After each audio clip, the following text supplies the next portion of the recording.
할렐루야. 오늘도 여러분들에게 하나님의 큰 축복과 은혜가 넘쳐나기를 주의 이름으로 축복합니다. 한번 따라서 하실까요? 에발산의 복음. 에발산의 복음. 이틀 됐나요? 이틀 된 것 같아요. 우리 손흥민 선수가 어제도 어떤 분하고 얘기를 했는데 우리 한국의 손흥민 선수하고 한 시대를 살아가고 있다는 것이 얼마나 축복인지. 저희 아들하고 손흥민이 동갑인데, 이제 한국을, 토트넘 선수들이 한국을 방문을 했어요. 방문을 해갖고, 한국이 6만이 넘는 많은 관중들 앞에서 한국의 K리그를 대표하는 축구 선수단과 그 다음에 토트넘과 함께 경기를 해갖고, 누가 이기든 상관없어요. 이제 뭐 한국 사람하고 하는 거니까 일본은 반드시 이겨야 되지만 뭐 상관없어요. 그런데 토트넘이 4대3으로 이겼는데 그 중에 2골을 누가 넣었냐면 제가 사랑하는 손흥민이 넣었습니다. 저도 이제 소시적에 중고등학교 때에 운동을 했습니다만은 그 구기 종목들이 모든 것들이 다 그렇지 않지만은 거의 모든 구기 종목들이 전반전, 후반전, 그래서 하프타임이 있습니다. 하프타임. 여러분들 하프타임이라고 하는 책을 읽어보셨습니까? 피터 드리커라고 하는 분이 그러니까 이 책이 한 100만이 넘게 팔린 것을 보니까 저는 다 읽어보지는 않았어요. 하프타임이라고 하는 그런 책이 있는데 여기서 이제 하프타임은 2가지 질문을 던지고 있습니다. 첫째로는 뭐냐면 나 지금 잘 살고 있는 걸까? 우리는 그런 질문을 할 때가 있죠. 나 진짜 잘 살고 있는 걸까? 자, 1번 잘 살고 있다. 1번 한번 손 들어보세요. 나는 나 잘 살고 있는 것 같습니다. 손 한번 들어보세요. 그럼 나 잘 못 사는 것 같다 하는 손 들어보세요. 잘 못 살고 있는 것 같아. 자, 둘 다예요. 예. 두 번째로는 뭐냐면 과연 나는 지금 최선을 다하고 있는 걸까? 이게 최선인가? 이 2가지 질문을 던지면서 하프타임이라고 하는 책을 쓰는데 뭐 그 책에서 나오는 이야기는 아닙니다만은 요즘에 한참 대두되는 것이 뭐냐면 한번 따라합시다. 인생은 60부터다. 그런 얘기들이 많아요. 인생은 60부터예요. 그러니까는 인생의 시장이 60부터면 우리 장로님도 하프타임을 넘지 않았어요, 지금. 자, 그래서 우리가 왜 제가 이 말씀을 드리냐면 이제 손흥민 선수가 전반전을 뛰고 이제 하프타임을 조금 뛰다가 2골을 넣고 나와버렸습니다. 이 말씀을 드리는 건 우리가 살아가다 보면 이제 전반적인 인생을 뛰고 이제 후반부의 하프타임의 인생을 뛸 때에 어떨 때는 이것이 과연 내가 잘 가고 있는 걸까? 내가 지금 하고 있는 것이 최선일까? 하는 그런 질문들은 꼭 문자로 새겨서 우리가 질문하지 않아도 보통 사람들이 다 가지고 있는 그런 질문일 겁니다. 저도 가끔 가다가 그런 질문을 저에게 던집니다. 저는 가끔 거울 보고 저희 집에 이렇게 계단을 내려오면 전신 거울이 하나 있습니다. 아주 오래전에 프레임샵을 하시던 자매가 있었는데, 형제 자매가 있었는데 큰 전신 거울을 하나 선물해 줘갖고 제가 그거를 갖고 다니다가 그걸 깨먹었고, 여기 지금 뭐 우리 아들이 전신 거울을 하나 사왔는데 그걸 또 뭐 제가 그거 뭐 못질을 하다가 벽에다 단다 그래서 위에 이렇게 살짝 또 깨먹었습니다. 그래가지고 스티커를 이렇게 붙여놨어요. 스티커 깨진 거를. 그런데 그 전신 거울을 보면서 제가 내려오면서 항상 그 거울에 대고 제가 이런 퍼포먼스를 합니다. 너 오늘 잘해라. 그리고 거울을 딱 보고 너 오늘 잘해라 하고 제가 내려올 때마다 그 주문을 하고 거울을 보면서 바깥을 나가는데, 아무튼 이 하프타임이라고 하는 것은 굉장히 중요한 것 같아요. 인생의 후반에 대한 것들이 얼마나 중요한지 모릅니다. 왜냐하면 오늘 이스라엘 민족들이 하나님의 은혜 가운데 400년이라고 하는 애굽의 생활을 끝내고 40년의 광야 생활을 끝내고 이제는 가나안 땅의 목전에 와서 요단강을 건넜으며 여리고성을 점령을 했습니다. 그리고 나서 아이성을 점령하는데 아이성의 전투에서 실패를 해요. 근데 그거를 제비를 뽑아서 무슨 연으로 이 전쟁이, 여리고성은 난공불락의 성이며 아주 견고한 성인데도 불구하고 하나님의 은혜로 칼 한 번 쓰지 않고 여리고성을 하나님께서 무너뜨려 주셨다고요. 근데 이 사람들이 전쟁하는 방법을 말씀드렸죠. 이 사람들이 전쟁하는 것을 어떻게 전쟁했습니까? 칼 갖고 창 갖고 활 갖고 전쟁한 것이 아니라 그냥 하나님의 법궤를 맨 제사장들이 나팔을 불면서 하루에 한 바퀴씩, 그다음 일곱째 되는 날에 일곱 바퀴를 도르니 구릉 지역에 있는 난공불락의 여리고성이 전부 다 무너져 내렸어요. 그런데 그 첫 번째 것을 하나님께서 뭐라고 말하냐면 하나님 앞에 드리라고 말하고 있어요.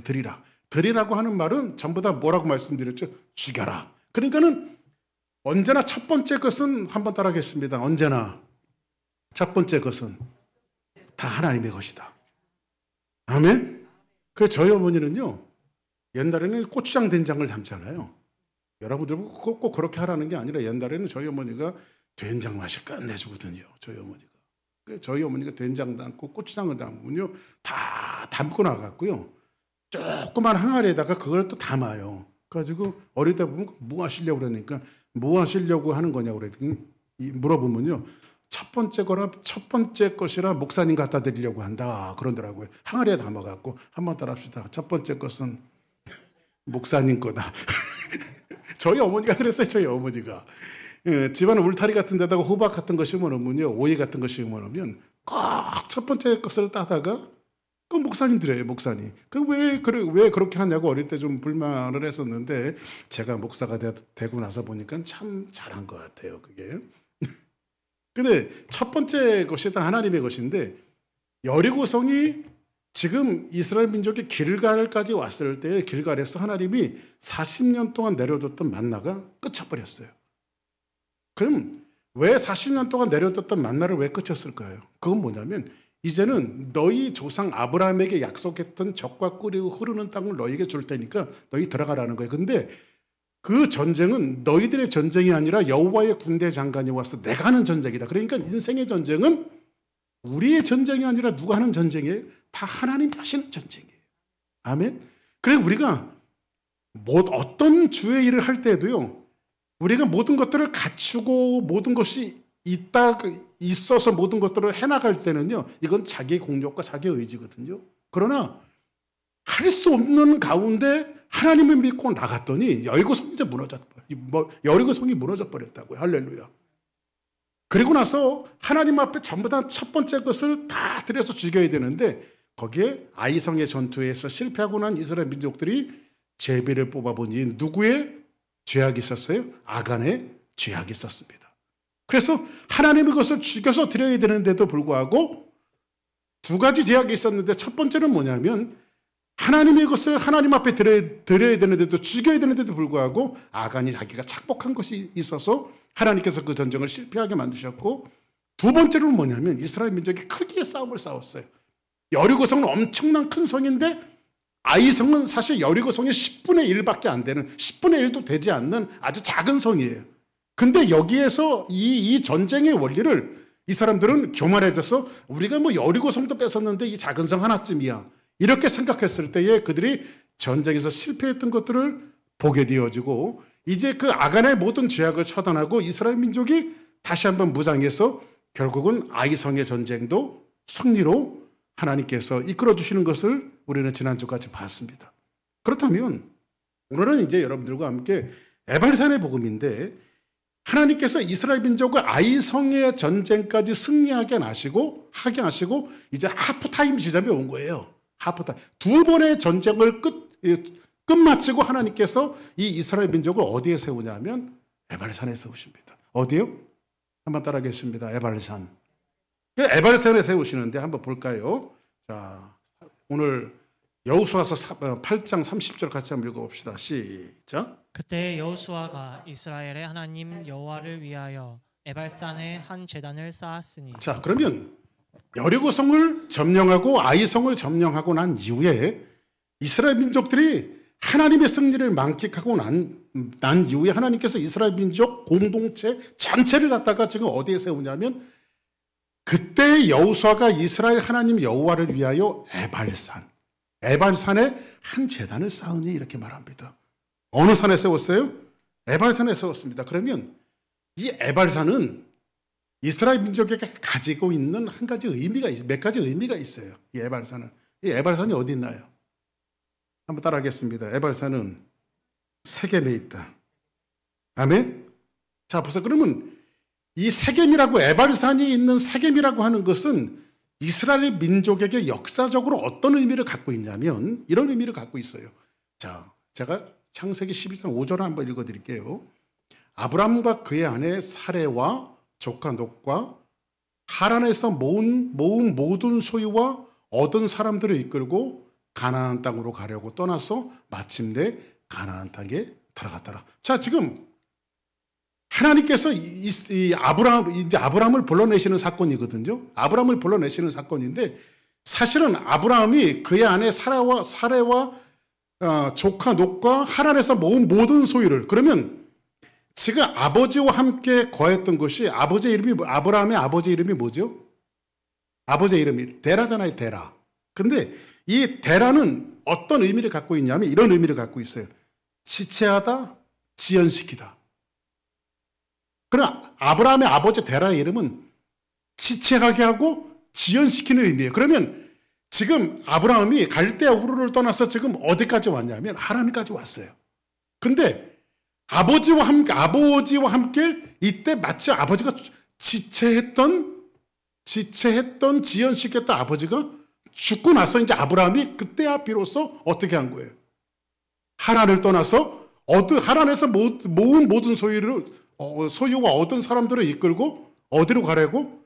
가나안 땅으로 가려고 떠나서 마침내 가나안에 이르니라. 그러면 여기에서 마침내 가나안에 이르렀다라고 하는 이 말은 뭐냐면 아브라함이 가나안 땅에 자기가 도착할 그 가나안 땅을 자기가 들어간 것이 아니라 이것은 마침내 가나안 땅에 들어갔다라고 하는 것은 하나님 편에서 말씀하신 거예요. 하나님 편에서. 하나님께서 아브라함을 갈대아 우르에서 불러내시고 계속해서 말씀하시는 거예요. 근데 아브라함이 이 말씀 속에 담겨져 있는 것은 뭐냐면 아브라함이 단번 한 방에 순종한 게 아니란 말이에요. 한 방에. 그러니까 하나님께서는요, 여러분들을 불러내시고 어떤 사명을 맡기고 어떤 일들을 맡길 때 솔직히 우리끼리 한번 얘기해 봅시다. 하나님, 저한테 그런 일 맡기셨군요. 제가 단방에 순종하겠습니다. 그러십니까, 여러분들? 응? 저는 목사인데도 그렇게 못해요. 제가요, 사실은요, 하나님께서 마음에 감동을 주시면요, 얼마나 재는지 몰라요. 얼마나 재는지 몰라요. 따지고, 생각하고, 하나님, 이거 내가 할 수 있는 영역이 아니에요. 내가 할 수 있는 영역이 아니에요. 우리 교회가요, 파사드나에서 이곳에 나올 때도요, 제가 하나님 앞에 기도했던 게 하나님, 이거 내가 할 수 있는 영역이 아닙니다. 여기에 나와서 여기에 둥지를 튼 건요, 100% 하나님의 은혜예요. 100%. 100% 하나님의 은혜예요. 여기 지금 건축을 이제 해 나가는 것도요, 한번 따라하겠습니다. 돈 없다. 돈 없어요.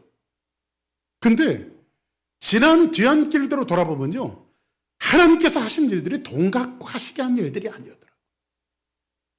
있어서 한 일이 아니고 능력이 돼서 한 일이 아니라 그냥 하나님께서 감동이라고 하는 것들을 마음에 주시면 그걸 가지고 하나님과 메이커 딜을 하면서 됩니다, 안 됩니다, 됩니다, 안 됩니다, 이 싸움을 하면서 세월을 가다가 하나님께서 이렇게 한 가지씩 이렇게 만들어내시는 거예요.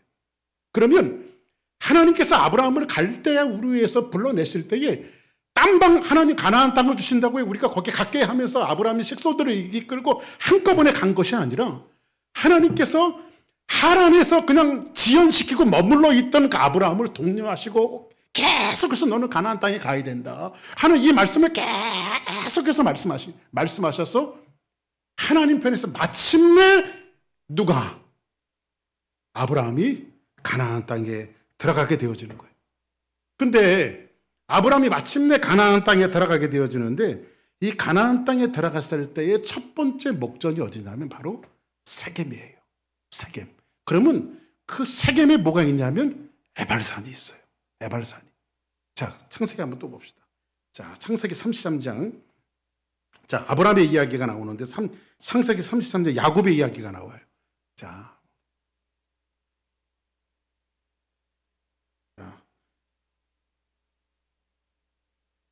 7절도 한번 봅시다. 시작.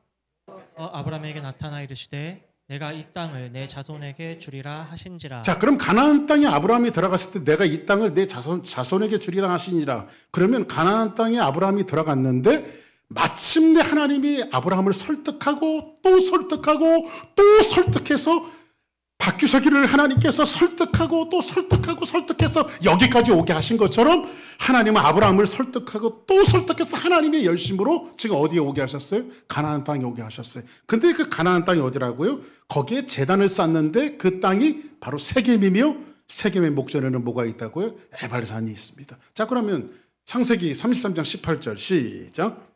비단 아람 산에서부터 평안이 가나안 땅 세겜 성읍. 자, 보세요. 바단 아람에서부터 평안이 가나안 땅 어디에 이르러? 세겜 성읍에 이르러. 그러면 가나안인데 세겜 성읍에 이르러 그 성 앞에 뭘 치고? 장막을 치고. 그 다음 봅시다. 19절 시작. 그가 장막을 친 밭을 세겜의 아버지 하몰의 아들들의 손에서 벳크시타에 샀으며. 세겜의 아버지 하몰의 아들들의 손에서 벳크시타를 샀으며. 20절 시작. 거기에 제단을 쌓고 그 이름을 엘헬로헤리스라 불렀더라. 자, 보세요. 아브라함이 근 20년 만에 돌아와갖고 어디에 지금 제단을 쌓았어요? 세겜에다 제단을 쌓고 하나님 앞에 제사를 드렸다. 그러면 그 할아버지, 야곱의 할아버지였던 아브라함도 가나안 땅에 들어가서 첫 번째 제단을 쌓은 곳이 어디예요? 바로 세겜이며, 그죠? 세겜이죠. 그러면 지금 훨씬 더 많은 역사들이 흘러갔고 모세에 의해서 가나안 땅을 광야를 거쳐서 여호수아에 의해서 가나안 땅에 지금 왔던 이스라엘 민족들이 지금 누가 밟았던 땅을 밟고 있는 거예요. 그의 조상이었던 아브라함과 이삭과 야곱이 밟았던 그 땅을 지금 밟고 있는 거예요. 그리고 그 세겜에서 뭘 드리고 있는 거예요? 하나님 앞에 제사를 드리고 예배를 드리고 있는 땅이 어디라고요? 바로 세겜입니다. 그 세겜에는 뭐가 있어요? 에발산이 있습니다. 에발산. 이해되시죠? 무슨 말씀인지요? 이해되셔야 합니다. 네? 자, 그러면 이스라엘 민족에게 이 출애굽의 우여곡절 가운데 가나안 땅에 들어와서 하나님이 그들을 처음으로 세우신 땅이 어디라고요? 바로 세겜 땅 에발산입니다. 그럼 다시 한 번만 더 돌아가 봅시다. 시작. 여호수아가 이스라엘 하나님 여호와를 위하여 에발산에 한 제단을 쌓았으니.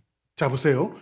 여호수아가 이스라엘 하나님 여호와를 위하여 에발산에 한 제단을 쌓았으니, 그러면 에발산은 어디 있다고요? 세겜에 있다고요. 그러면 아브라함이 그러했던 것처럼 야곱이 그러했던 것처럼 지금 하프타임 지점에 있는 이스라엘 민족들이 세겜 땅의 에발산에서 지금 뭘 하고 있는 거예요? 하나님 앞에 제단을 쌓고 예배를 드리는 거예요. 제단이라고 하는 것은 이런 강대상을 이야기하는 것이 아니라 장작을 쌓고 그 위에다 제물을 올려놓는 거예요.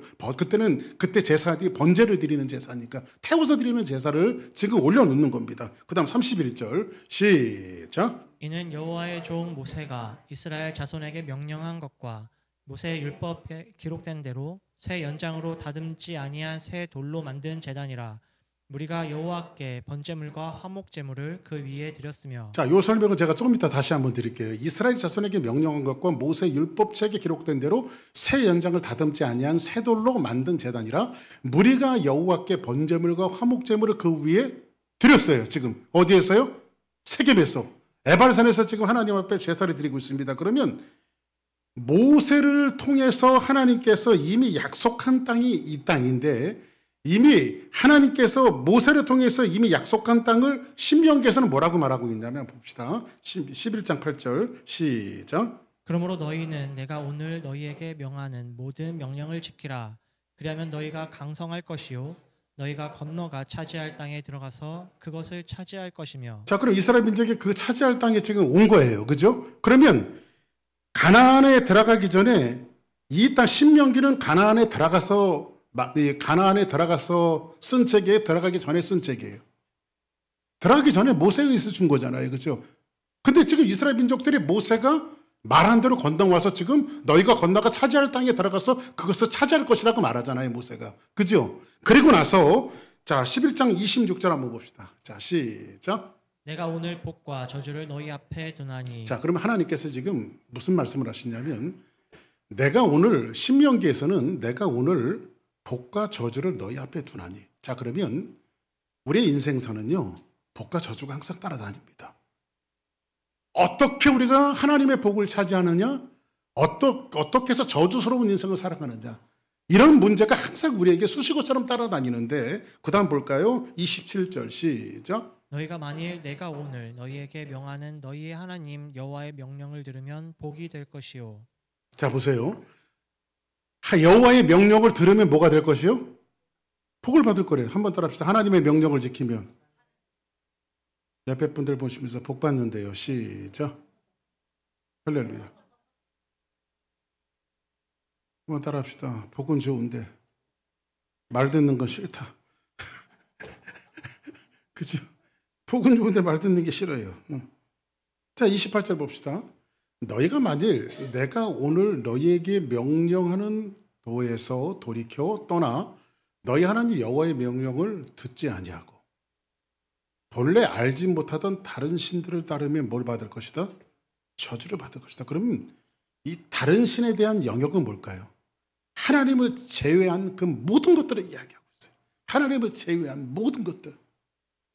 그리고 29절 같이 한번 읽어볼까요? 시작. 내 하나님 여호와께서 내가 가서 차지할 땅으로 너를 인도하여 들이실 때에 너는 그리심 산에서 축복을 선포하고 에발산에서 저주를 선포하라. 자 보세요. 그러면 이 말씀이 오늘 본문이 아니라 신명기 모세가 이스라엘 민족들 여호수아와 더불어 가나안 땅에 들어오기 전에 신명기에 쓴 건데 너는 그리심 산에서 뭘 선포하고? 축복을 선포하고. 그러면 세겜 땅에 있는 에발산에서 뭐를 선포하라? 근데 이스라엘 민족들이 지금 어디 섰어요 지금? 어디서 잔을 쌌어요? 지금 여러분들 이게 가만히 성경을 보면 이스라엘 민족들이 제단을 쌓는 것은 어디여야 돼요? 사실은 여러분 생각에는 그리심 산이어야 돼요? 아니면 에발산이어야 돼요? 그렇죠? 지금 하나님의 백성들에게 하나님 축복을 하시려면 에발산을 세우고 제단을 쌓게 하고 그리심 산에서 축복을 선포한 것처럼 너희들이 이렇게 축복할게 이렇게 말씀해야 옳은데 오늘 성경은 뭐라고 말하냐면 그리심 산에 서서 지금 하나님께서 그들을 세우고 제단을 쌓게 만드는 거예요. 그러면 하나님이 저주하기 위해서 에발산은 무슨 산이에요? 저주의 산이에요. 자 그럼 봅시다. 오늘 다시 본문으로 돌아가서 8장 33절.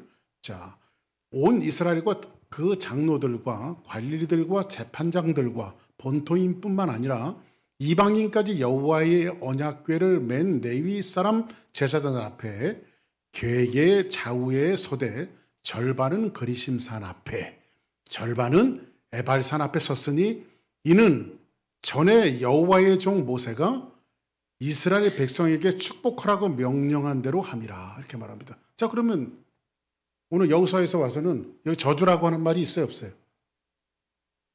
제가 다시 한번 읽어볼게요. 절반은 그리심산 앞에서 축복을 절반은 에발산 앞에서 저주로 섰으니 이렇게 나와야 맞는데 여기는 뭐만 있어요? 축복만 나오지 저주라고 하는 말이 나와야 안 나와요. 저주라고 하는 말이 전혀 나오진 않아요. 그러면 한번 따라합시다. 성경을 읽을 때 말귀를 잘 알아들어야 된다. 네. 제가 언젠가 그런 말씀 드렸죠. 성경에도 이게 억양이 있어요. 네? 억양. 우리 제가 전사님한테 전사님 정말 잘하네. 잘했습니다. 이거는 진짜 잘한다는 거예요? 못한다는 거예요? 잘한다는 거죠. 그죠? 근데 제가 전사님한테 아유 잘한다. 그럼 이거 잘한다는 거예요? 못한다는 거예요? 못한다는 거죠. 그 성경에도 이런 억양들이 있어요. 이런 억양들이. 응? 같은 말을 쓰지만 똑같은 어로를 쓰지만 그것이 잘한다가 될 수 있고 잘 못한다가 될 수 있는 것처럼 성경에도 하나님께서 말하는 말귀를 잘 알아들어야 되는데 이런 겁니다. 여러분들. 말을 이게 하나님께서 축복과 저주를 두는 것은 성경을 어디를 찾아봐도 하나님은 하나님의 백성들에게 저주한다라고 하는 말이 없어요.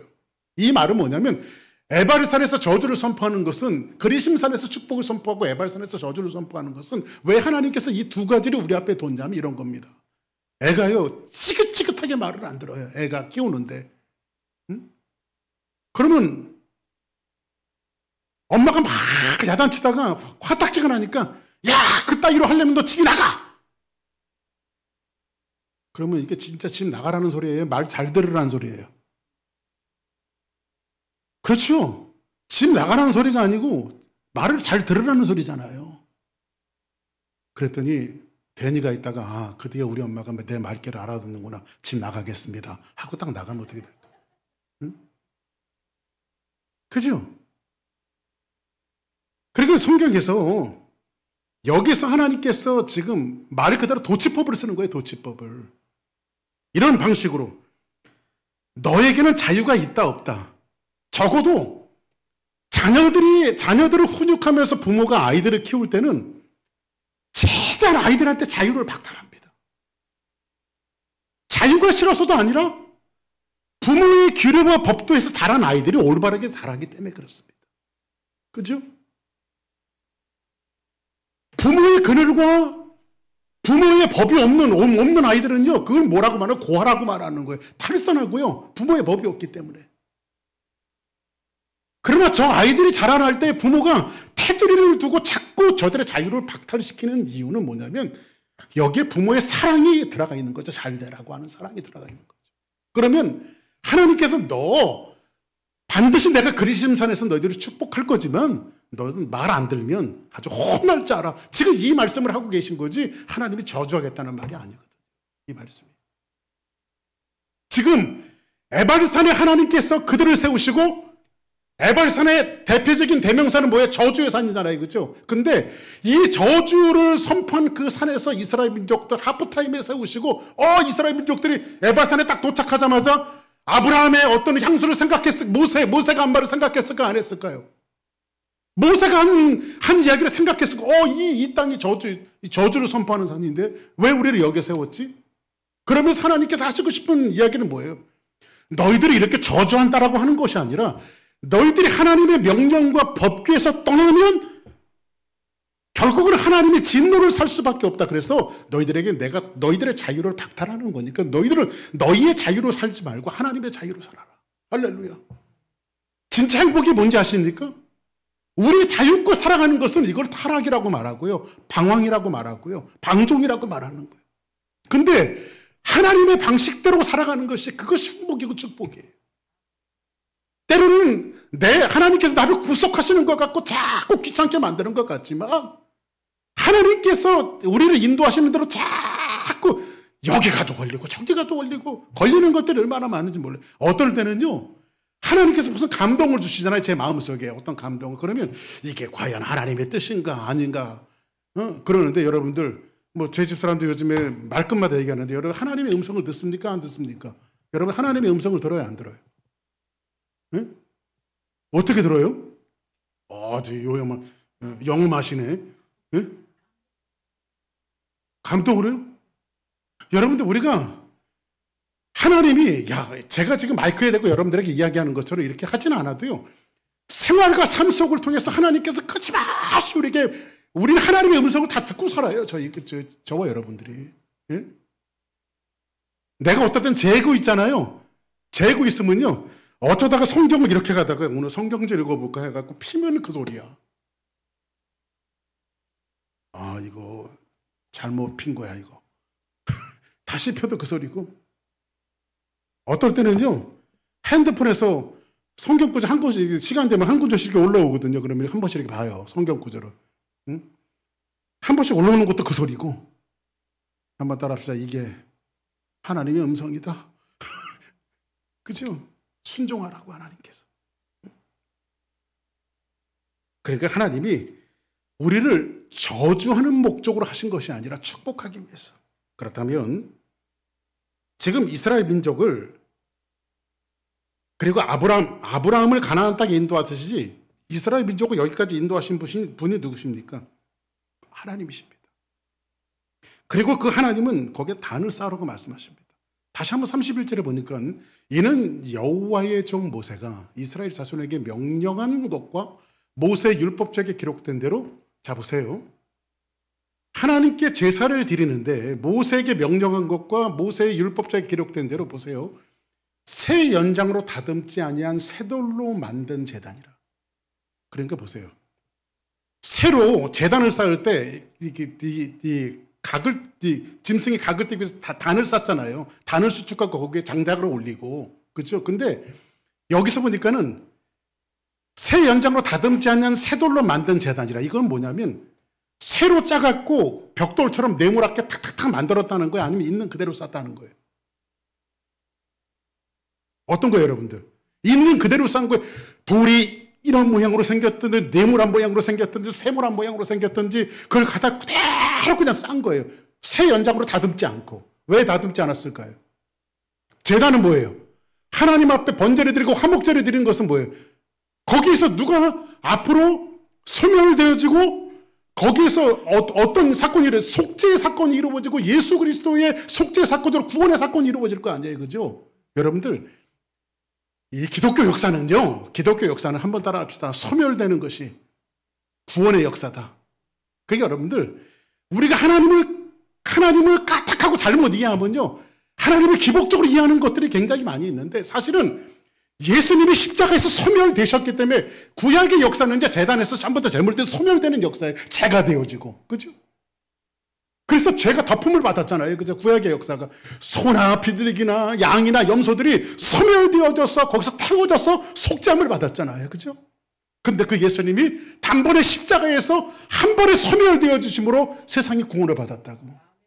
그리고 그 예수님이 우리에게 뭐라고 명령하시냐면, 너희들이 나를 따를 때에 자기 십자가를 지고 나를 따를 것이냐. 우리가 예수님의 제자라고 하면 우리 몫에 태워줄 그 십자가들이 있는데 그 십자가를 왜 지라고 그럴까요? 너희들에게 맡겨주신 사명의 십자가에 우리가 소멸이 되어질 때에 교회가 부흥하고 성장하고 그리고 많은 사람들의 영혼이 들어오는 거라고요. 여러분들, 내가 이곳에 헌신되어지지 않고 소멸되어지지 않으려고 하면서 교회의 부흥을 원한다라고 하는 것은 이기적이죠. 하나님 뜻이 아닙니다. 그게. 목사님, 우리가 지금 부흥했으면 좋겠는데 여러분 소멸되십시오. 여러분 스스로가 여러분이 갖고 있는 시간을 쓰고 물질을 쓰고 건강을 쓰고 여러분들의 것들이 여기에 파묻히고 소멸되어질 때 여기에 꽃이 피고 열매가 맺는 거예요.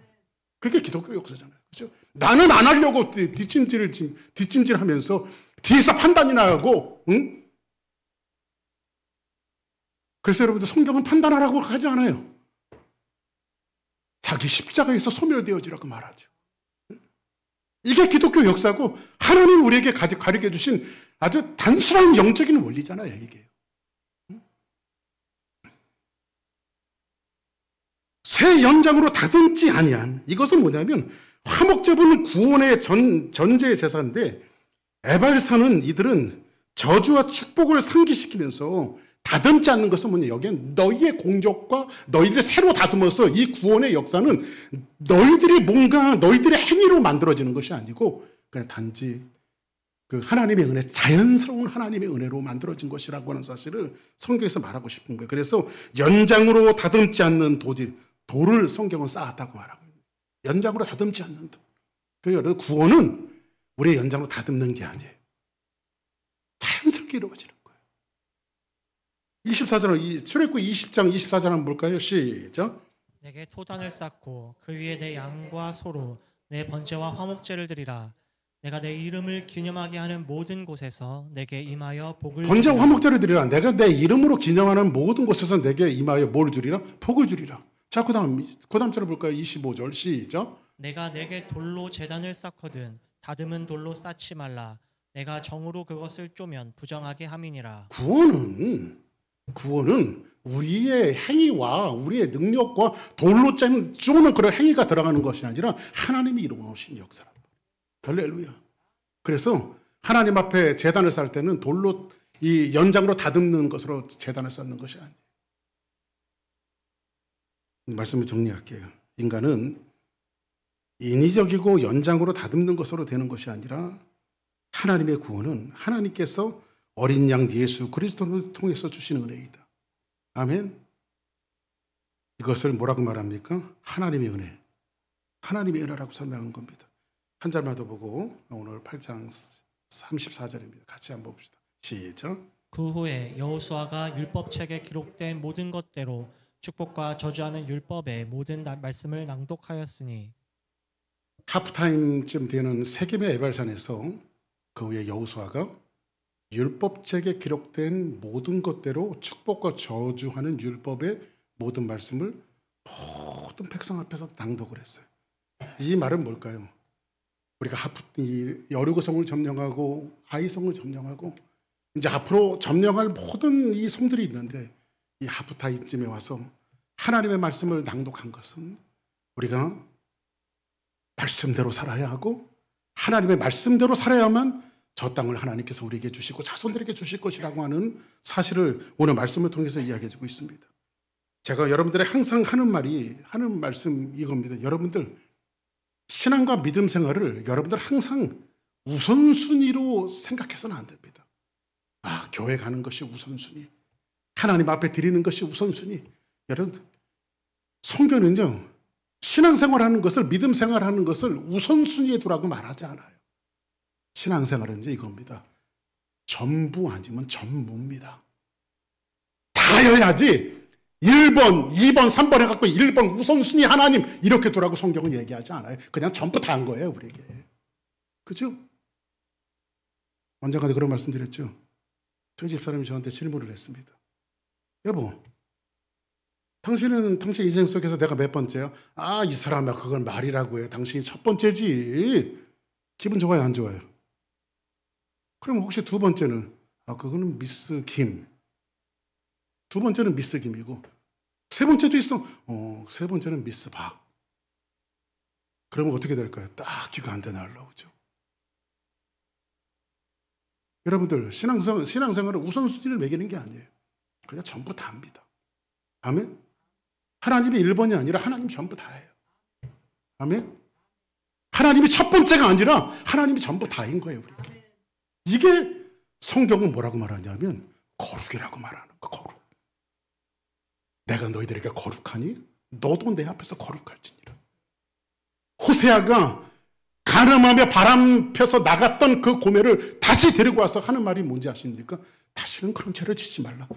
내가 네 앞에서 거룩할 테니까 너도 내 앞에서 거룩해라. 죄 지은 고멜을 데리고 와서 호세아가 하는 말이에요. 거룩이 뭔지 아십니까? 하나님이 첫 번째가 아니라 하나님이 전부 다인 거예요. 하나님 전부 다. 여기에 집에 가서 부부끼리 회의를 해야지. 여보, 우선순위를 하나님 앞에 둬야 돼. 하나님 그런 회의하라고 한 적 없어요. 그냥 서로 말하지 않아도 눈빛만 봐도 하나님이 전부 다인 거예요. 가정공동체가 엄마, 아빠, 아이들까지도 얘기하지 않아도 그 가정의 그 가훈은 하나님이 전부 다인 거예요. 신앙은 전부 아니면 전부입니다. 지금 하프타임에 세우셨던 그 하나님께서 이스라엘 민족에게 하시는 그 내용이 바로 이걸 이야기하고 있는 거예요. 너희들은 나를 신앙의 우선순위로 두는 것이 아니라 내가 너희 앞에서 거룩할 테니까 너희들도 내 앞에서 거룩해라. 이걸 말씀하고 싶은 거예요. 그래서 이 말씀을 저와 여러분들이 붙들고 우리 주사랑교회는 신앙생활 하나님이 첫 번째인 교회가 아니라 우리 교회가 하나님이고 하나님이 우리 교회예요. 내가 저 안에 저가 내 안에 그냥 하나가 되어지는 이 전부가 되어지는 귀한 역사가 있기를 주의 이름으로 축복합니다.